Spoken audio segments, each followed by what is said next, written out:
So my fear archetype is actually called the procrastinator. Now, here's one positive attribute, which is you produce high quality work. You're a well-organized person who pays great attention to detail. Here's a negative trait. You often spend excessive time planning and researching. You have trouble both getting started and feeling like things are finished. Now, if that doesn't explain me to a T, I don't know what does. Hi, friends. My name is Adrina. I am the owner and accountant here at Accounting by Adrina. And in today's video, we're going to do things a little bit differently. I have a book review video for you on the book called Do It Scared. And this book is by Ruth Soukup. I hope I'm saying that right. Soukup. But this book is called Do It Scared, and I actually purchased it when it was being launched. So along with the book, I also got like some bonus materials as well. And in those bonus materials, I was able to take the assessment on my own fear archetype. And that's what I shared with you in the beginning. In fact, I have to tell myself on an almost daily basis that done is better than perfect. Because if I were to just search out perfection, things would never get done. So one of the cool things that I learned about this book is that the author had a team of psychologists working together with her on this research in order to create 7 fear archetypes. So this book is actually divided up into a couple of different sections. I think there's 3 sections in total. And the first section is detailing all about the 7 fear archetypes. And so I'm going to share those with you right now in this video. And then I'll just give you kind of like a one statement from the book, and you guys can always check out the book for more detailed information because she goes into detail with each of these different fear archetypes. So number 1, the procrastinator, when you're most afraid of making a mistake. Number 2, the rule follower, when you're most afraid of coloring outside the lines. Number 3, the people pleaser, when you're most afraid of what other people will think. Number 4, the outcast, when you're most afraid of rejection. Number 5, the self-doubter, when you're most afraid that you're not enough. Number 6, the excuse maker, when you're most afraid of taking responsibility. And number 7, the pessimist, when you're most afraid of adversity.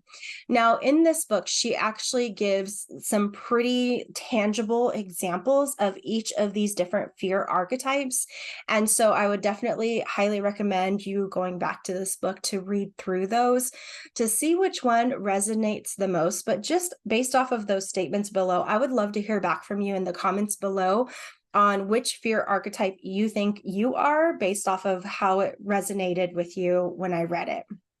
And I would definitely say there are a few that resonate with me. And so in the assessment that I took, it actually gave you a percentage of where you're at on the spectrum. So for me, the procrastinator, it was 71% match.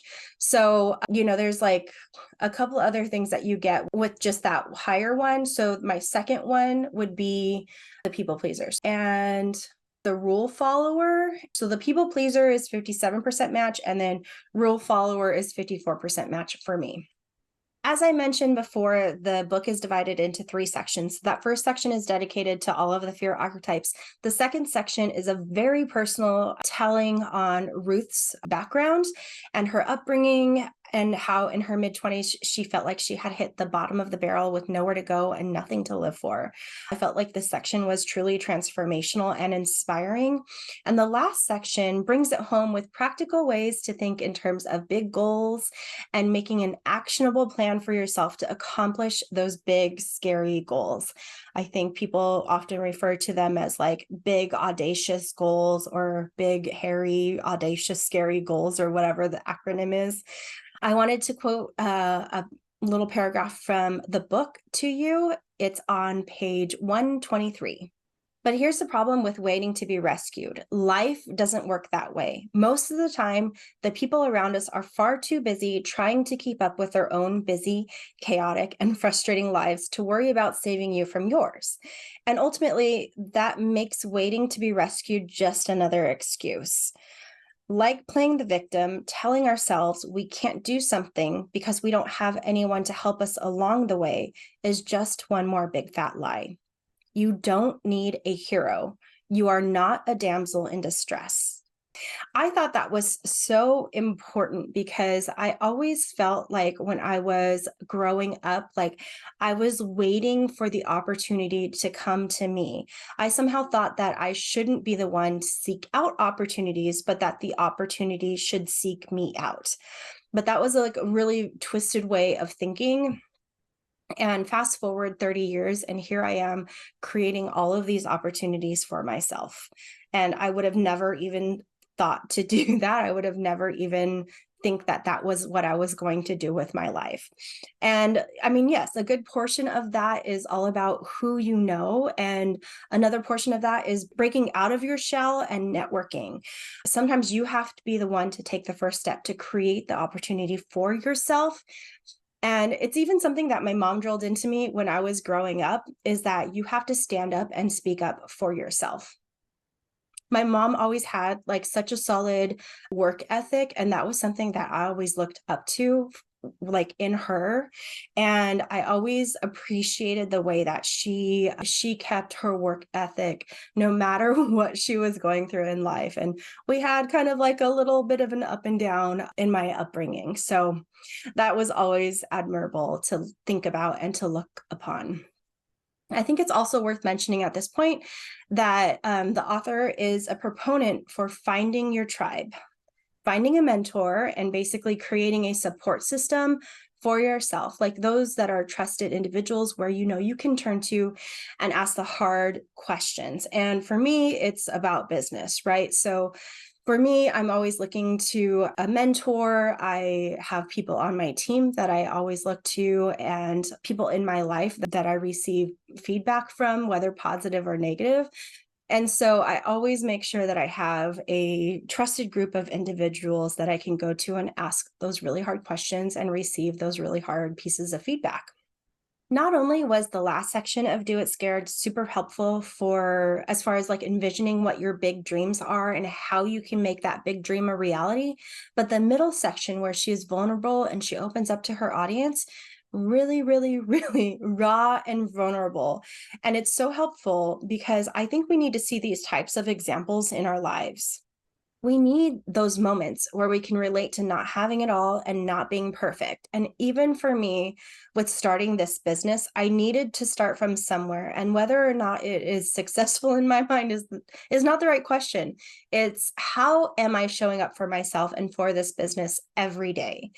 And that is so crucial to keep thinking about and coming back to, because especially if you're a business owner, entrepreneur, whatever the case may be, like it's an everyday thing. Like owning a business doesn't stop in your mind. You may be done with the work or the task or whatever the case may be, but I'm always thinking about my business. I'm always thinking about, oh, this one client or this one comment or this one email. There's always something on my mind about my business, and it's just never ending. So it's pretty all consuming.